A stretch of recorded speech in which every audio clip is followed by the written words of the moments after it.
ოსკარის 16 გამარჯვებულს თუ გამოვიცნობ, ჩემს შეყვარებულს ჰანს ციმერის კონცერტზე მივყავარ. ამიტომ ჩემი მისია არის ყველა ნომინანტ ფილმს უყურო მომავალ ერთ თვეში და ჩემი ვარაუდები გამოთქვა. დღევანდელი ფილმი არის ბუგონია. საუკეთესო ფილმი, საუკეთესო მსახიობი ქალი, ადაპტირებული სცენარი და ასევე მუსიკა. როგორც სხვა ფილმებიც მაქვს ნახე, საკმაოდ სპეციფიური სტილი აქვს, მინდა გითხრათ. ვერ ვიტყვი არ მომწონს, მაგრამ თავისი მუღამი აქვს. ფილმი ჩავერთეთ, ზატყოფნა არის და ეს ვარ მე ფილმის დასაწყისში. და ეს მე ვარ ბუგონიას ყურების შემდეგ.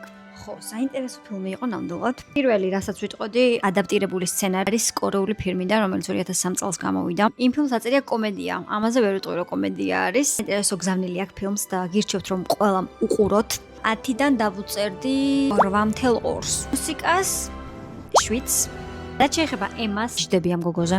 აი 8-ს დავუწერდი, ამ შემთხვევაში მასე. სცენარის ადაპტაციას ვერ შევაფასებ. კომენტარებში დაწერეთ თქვენ თუ გაქვთ ბუგონია ნანახი, როგორ შევაფასებდით ამ ფილმს. ხვალ უკვე დაგიბრუნდებით ფრანკენშტეინის შეფასებით. გამოიწერეთ გვერდი, თვალიადევნეთ ჩემს პროგრესს ამ ჩელენჯში.